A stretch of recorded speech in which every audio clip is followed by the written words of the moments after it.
Hey everyone, it's Ben Hardy here, and today's video is going to have two separate parts. In the first part, I'm going to take you guys with me and show you guys a few different dealer lots and show you kind of what's happening right now. And then in the second part of the video, we're going to discuss why this is happening and what this means for the overall car market. But as always, if you want to save time and money the next time you purchase a car, link to my car buying guide in the description down below. And if you want to see more content like this, I recommend you subscribe because I post videos every single day. Let's get into it. One of my dealer friends messaged me today talking about how crazy interest rates are because, well, they've increased yet again, and we'll talk about that later in the video. But I happen to ask him, like, hey, has it been slow? And he responds with, I'm watching Back to the Future right now. What do you think? So it is literally so slow right now that people at dealerships are just watching movies at this point. Like they're just coasting through, just waiting for the apocalypse to come. Yeah, it's pretty crazy. Okay, so we are at the first dealership for the day, and quick disclaimer, this is in the middle of the week, which is typically a slightly slower time for dealerships. The weekend is usually the busiest, but the point that I want to make here quickly is the fact that first off, there are a ton of new vehicles. Like all of these are new. And like this is just like one little row, and we haven't seen this since before the pandemic, where dealerships actually have inventory. Now, something that does need to be stated is dealerships like this one that sell in higher volume amounts tend to actually have more cars on the lot because manufacturers kind of are like, okay, you guys have been doing a good job selling a lot of cars, so we're going to give you a little bit more. So that's why. But still, like, I mean, it's just, there's rows upon rows of cars now, and we'll go to another brand just for example's sake, but like the point that I'm trying to make here is we went from no cars on any of the lots to now I could like hypothetically come down here and I could pick like the exact color, package, everything that I want at this point because of like how many options are available. So it's crazy how fast things are changing. Okay, so we're at another dealer here, and the thing that's crazy about this particular dealer is they have the best pricing in state because during the entire pandemic, they didn't put any markups on other vehicles, whereas all of their competitors, well, they put big markups over MSRP on their vehicles. And so basically this dealership during the entire pandemic didn't have like any inventory because people were flocking here because, well, it was the best deal in town. And well, even though they are still lower than the competition, as you guys can see, we're starting to get a front line here. Again, vehicles are starting to stack up, and we'll go up top and you guys will see things getting even crazier. Okay, so now we're up top here, and during the course of the pandemic, specialty vehicles were just flying off dealer lots. People wanted anything that was specialty, and well, look at this. Just, I mean, pick your color. Seriously, pick your color.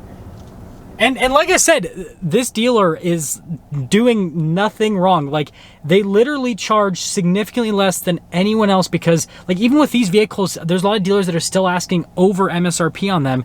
And so it's like, it just shows, like, what's happening with the market when dealers that are giving crazy good deals considering the rest of the market are still sitting on product. Now that we are done with our field work for today, let's actually dive a little bit deeper into this whole situation. So first off, interest rates have increased yet again. Shocker, right?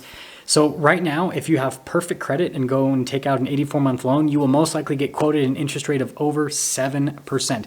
Now, it will depend on your whole vehicle situation, whether you're purchasing new or used, if you have equity in your trade, whether it's positive or negative, and what brand you're purchasing from, because some manufacturers are offering slightly better rates, but that's kind of like the going rate right now. So you can imagine someone who doesn't have perfect credit, like the average person, they're getting quoted rates in the 9 to 10+% range on most car transactions. And so affordability is at an all-time low at this point with cars, because again, car prices are still really high, but now interest rates are also really high. And a lot of people have been commenting that 84-month loans shouldn't be taken out by people. Well, here's the deal.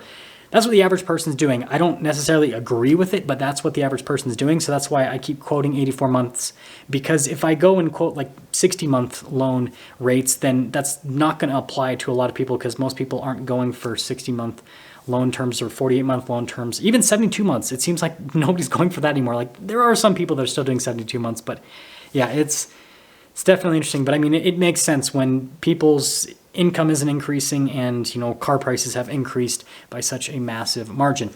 Now, moving on from that to the next issue. The next issue is people are not taking delivery of vehicles that they special ordered for themselves, and this is causing a lot of issues. So first off, you have a group of people that aren't taking delivery because it's just taken too long and they're not excited about the vehicle anymore. They don't want to spend the money, and they see how high interest rates are and they're like, you know what, nope, I'm tapping out, I'm not going to do this. So they just back out. And then you have another group of people that are backing out because they are not getting the vehicle that they actually ordered. A lot of manufacturers are just deciding to build vehicles and kind of delete some options, even though they're special orders, and just kind of try to deliver them and hope that the customer takes delivery. And, you know, some people are just like sucking it up and going, yep, okay, I'll do it. I'll take delivery of this vehicle. But there's a lot of people that are going, no, that's not what I ordered. I ordered this option and that option and it doesn't have it. Like, that's the whole reason why I ordered the car. And so you have a lot of people that are backing out of these special orders. It's crazy. Like this week alone, almost all of the cars that I have reviewed have been orders that people have backed out on. Like it's really weird for me to see, but again, it's a trend that's happening. And so these vehicles are slowly filling up dealer lots, and people aren't just, you know, rushing to go and buy them because again, interest rates are really high, prices are still high, and on top of that, these are special orders. And so sometimes they have weird options, right? The options that did go through are, you know, options that not necessarily the average person is going to want to go for. And so then it leaves these dealers with these cars that they really can't sell. And so again, it's kind of making the issue just even worse. And on top of that, manufacturers are, you know, just trying to build as many cars as they can right now. And they're just, you know, throwing cars at dealerships at this point because they think that they'll just be able to sell them. And the cars that they're giving dealerships are not the vehicles that dealerships have high demand with. And so again, it's kind of causing the inventory to stack up. And you guys kind of saw that in this video where, you know, the couple dealerships that I went to today had lots of inventory. And I can tell you that's pretty much across the board. Like every single dealership that I filmed for is starting to slowly stack up with inventory. They're not to pre-pandemic levels, but they're pretty dang high. Now, the next thing that's really slowing down the market is the fact that dealerships and manufacturers haven't quite caught up with what is happening from a mentality perspective. And what I mean is dealerships and manufacturers need to understand that in this new market, they have to buy car deals again, just like what was happening before COVID, because interest rates are insanely high. And yes, wages have increased quite a bit over the last few years, but car prices have increased at a much higher rate compared to wages. And so with affordability being at an all-time low, the average Joe just can't afford today's vehicle prices from a payment perspective. And the reason why this is so important is if you look at the lower income brackets, the middle income brackets, and then slightly above middle, those are the type of people that typically take out loans because again, they don't have enough cash on hand to just go and buy a car outright. And so the only way to get these people into vehicles at this point is to give incentives to offset the massive increase in interest rates. And this will offload all of the lower down package vehicles that are starting to stack up on dealer lots, because that's what I'm actually seeing right now is the vehicles that are stacking up on dealer lots are all of the packages that are typically purchased by these different demographics. And so this is what manufacturers and dealers need to start doing, is incentivizing the less expensive product and, you know, just keep doing what they're doing with the more expensive product, because the wealthier buyers are still buying vehicles like crazy, especially if it's exciting, expensive, you know, flashy stuff, right? New stuff. That's what they always want. And again, they can completely circumnavigate these interest rate increases because they just pay cash for the vehicles. But what I will say is I have noticed that the specialty vehicle market is starting to soften quite a bit. You guys saw earlier in the video how there was a couple of those Shelby Super Snakes. That is a, you know, $112,000 truck that's typically purchased by a wealthier buyer. And you guys can see there's a few on the lot. Those wealthier buyers have pulled back quite a bit on, you know, product like that. And so I don't think that we're going to see MSRP prices across the board with that more specialty product, but I do think that we're going to continue to see the markups decrease. And again, like I said, this kind of feeds into that whole dealership mentality. I've seen a lot of these specialty vehicles get delivered to dealers where, again, someone backed out of the order because, you know, they just don't want to buy a car anymore because the car market's just crazy right now.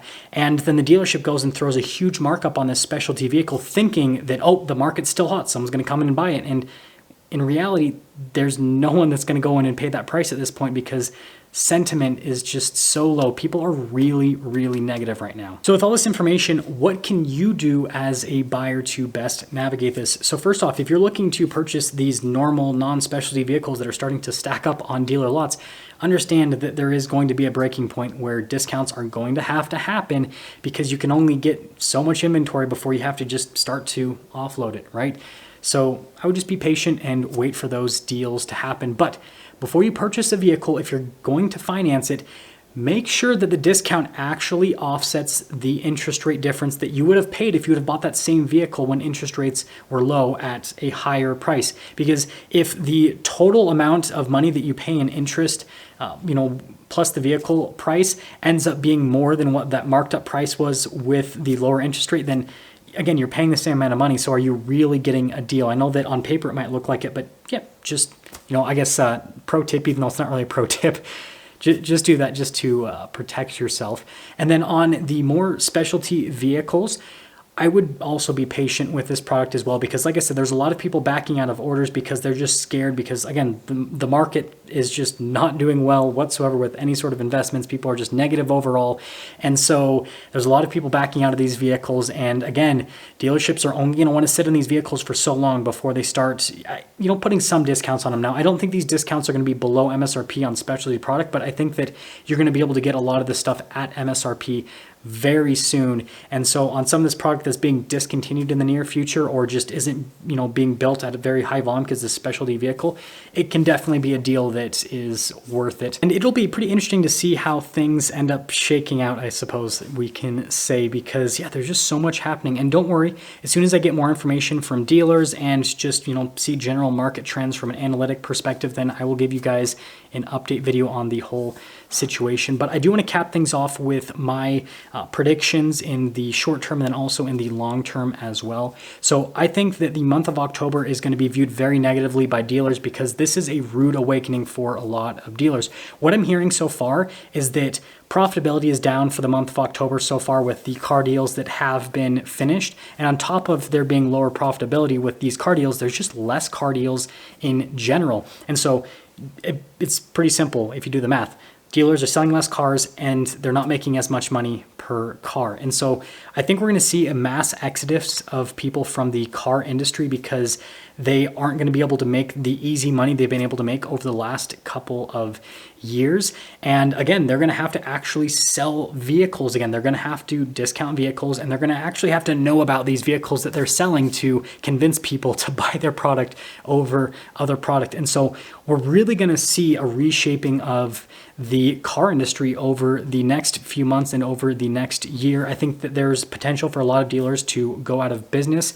And I kind of talked about this in the previous video where I said that there's a lot of dealers that have lost massive amounts of money because of used car purchases. And a lot of people got confused in that point because if you look at the analytics, it shows that dealer profitability has been at an all-time high. But what you got to understand is those analytics are, always a little bit dated. It doesn't show what's happening currently. And so basically, what has happened over the last year is dealerships have continued to purchase vehicles. Those vehicles then lose value because the overall market's dropping. And so then they end up having purchased these vehicles for more than what they end up selling those vehicles for because of how much the market drops. And that adds up very quickly, especially when it's with extremely expensive product. And that's how some of these dealers are literally losing millions of dollars this year, is just because of the decrease in car values and the fact that, again, dealers right now are sitting on inventory longer than what they have been over the last couple of years. And you sit on inventory for a long period of time and car values drop, right? Again, just do the math, right? It's pretty simple. These dealers are going to be losing money on these vehicles. And so again, I think it's going to be very, very rough over the next few months and over the next year. We're going to see dealerships go out of business, especially smaller used car lots. And you could potentially see some franchised dealers go out of business if it's just, family owned, where it's just, one person owning the dealership and it's not under a big corporation that can bail them out. And so, yeah, I know. I had to be doom and gloom at the end of the video. I'm sorry, but that's just the reality that we are in right now. I want you guys to let me know what you think about this whole situation. Like I said, I'll keep you updated as I get more information. And with that being said, just take your time with your next car purchase with everything that's happening, because it's getting pretty brutal out there. I'll see you.